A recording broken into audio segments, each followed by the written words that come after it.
ఈ ప్రాంతాన్ని అన్నిటిని కూడా డెవలప్ చేయాలని కోర్ అర్బన్ రీజన్ ఎకానమీగా ఒక ఎకనామిక్ గ్రోత్ ఇంజన్గా ఏర్పాటు చేయాలని ముఖ్యమంత్రి గారి ఆలోచన మేరకు సైబరాబాద్ నగర పాలక సంస్థకు సంబంధించి 637 చదరపు కిలోమీటర్లు కలిగిన ఈ ప్రాంతం 3 జోన్లుగా 16 సర్కిళ్లుగా 76 వార్డులుగా విభజించి ఈరోజు షేర్లింగంపల్లి జోన్ ఒకటి, కూకట్పల్లి జోన్ ఒకటి, కుతుపులాపూర్ జోన్కు సంబంధించి ఈరోజు సైబరాబాద్ నగర పాలక సంస్థ ఈ సంస్థకు సంబంధించి ఈనాడు మనము కార్యక్రమాలు శంకుస్థాపనలు ప్రారంభోత్సవం చేస్తున్న కార్యక్రమ భాగంలో ఇదే నియోజకవర్గంలో ఇప్పుడే శాసనసభ్యులు చెప్పినట్టు సింహభాగం ఈ నియోజకవర్గానికి సంబంధించిన పనులను ఒక పరంగా శంకుస్థాపన ప్రారంభోత్సవం చేస్తూ 1674 కోట్ల రూపాయలతో 11 ప్రాజెక్టులకు సంబంధించి ప్రారంభోత్సవం కానీ శంకుస్థాపన కార్యక్రమాలు చేపడతా ఉన్నాం. బాచుపల్లి ఫ్లైఓవర్ 66 కోట్ల రూపాయలతో, అదేవిధంగా లింగంపల్లి రోడ్ ఓవర్ బ్రిడ్జ్ 308 కోట్ల రూపాయలతో, ఓఆర్ఆర్ సర్వీస్ రోడ్ యొక్క వంతెన 229 కోట్ల రూపాయలతో, పైప్ లైన్ రోడ్డు ఎంజీటీ నుంచి మణికొండకు సంబంధించి 110 కోట్ల రూపాయలు, కొల్లూరు ఇంటర్చేంజ్ అప్రోచ్ ర్యాంపులకు సంబంధించి దాదాపు 30 కోట్ల రూపాయలు, ఓఆర్ఆర్కు సంబంధించిన విస్తరణ నానక్రమ్ కూడా గచ్చిబౌలి పరంగా యంగ్ ఇండియా ఇంటిగ్రేటెడ్ స్కూల్కు సంబంధించి 200 కోట్ల రూపాయలు, వర్కింగ్ ఉమెన్స్ హాస్టల్ 2 ప్రాంతాల్లో మరి ఈరోజు మనం శంకుస్థాపన కార్యక్రమాలు చేసుకుంటా ఉన్నాం. అదేవిధంగా సైబరాబాద్ మున్సిపల్ కార్పొరేషన్కు సంబంధించి శాశ్వత ప్రధాన కార్యాలయం 161 కోట్ల రూపాయలతో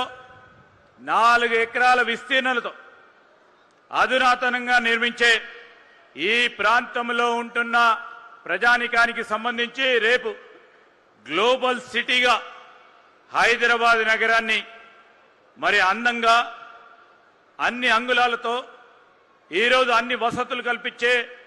నిర్మాణ కార్యక్రమం జరుగుతూ ఉన్న సందర్భం. అదేవిధంగా మియాపూర్ అల్విన్ గ్రేట్ సెపరేటర్ మరియు అండర్ పాస్లకు సంబంధించి 530 కోట్ల రూపాయలతో,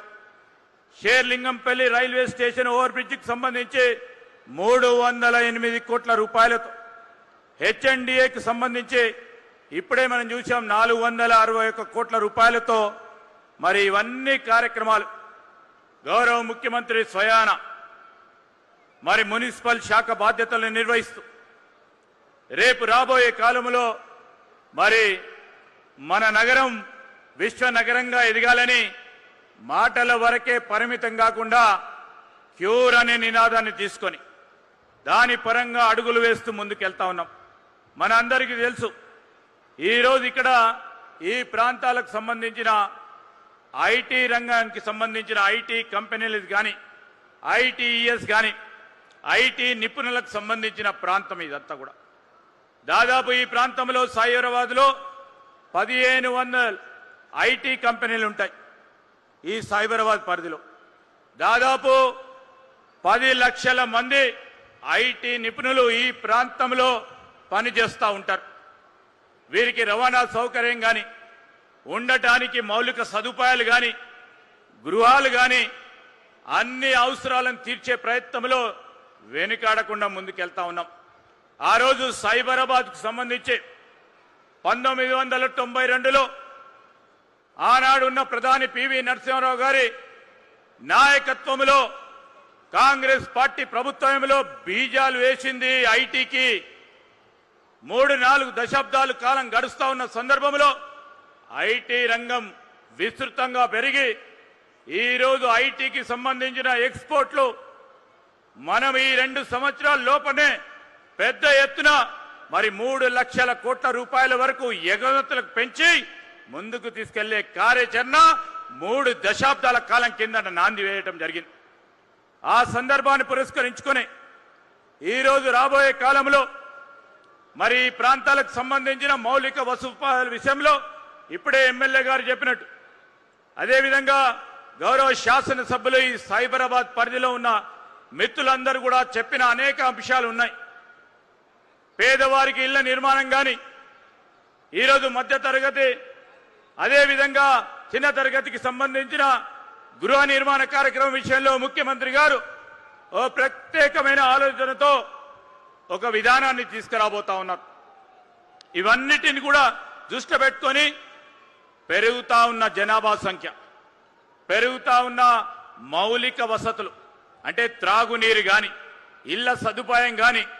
డ్రైనేజీలకు సంబంధించి కానీ 10 సంవత్సరాల కాలం పాటు ఎక్కడ వేసిన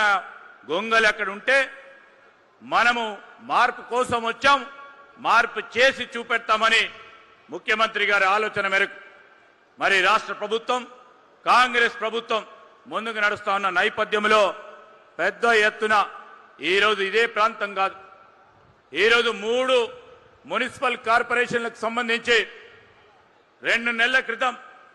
పూర్తి స్థాయిలో ఒక కార్యాచరణను అమల్లో తీసుకొస్తామని చెప్పి కార్పొరేషన్కు సంబంధించి నూతనంగా కార్పొరేషన్లకు సంబంధించిన కమిషనరేట్ ఏర్పాటు చేసుకొని కమిషనర్లను తీసుకొచ్చి అనునిత్యం ఈరోజు మున్సిపల్ శాఖకు సంబంధించి కమిషనర్ గారు, అధికారులు, మా స్థానికంగా ఉన్న మిత్రులందరూ 6 గంటలకే రోడ్డుపై నుండి ప్రజలకు సంబంధించిన సమస్యలను పరిష్కారం చేసే కార్యక్రమంలో ఉన్నారు. మీ అందరి ఆశీర్వాదంతో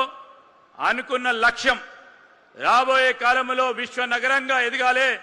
విశ్వనగరం అంటే పెద్దగా కనబడే బిల్డింగ్లు కాదు. ఈరోజు ముఖ్యమంత్రి గారు, మా ప్రభుత్వం ఆలోచన చేసేది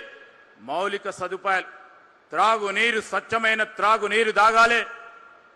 స్వచ్ఛమైన గాలి పీలువాలే, మురికి ఎవరికి కూడా అంటకూడదు, నాణ్యమైన జీవన శైలి పేదవాడికి కూడా ఉండాలని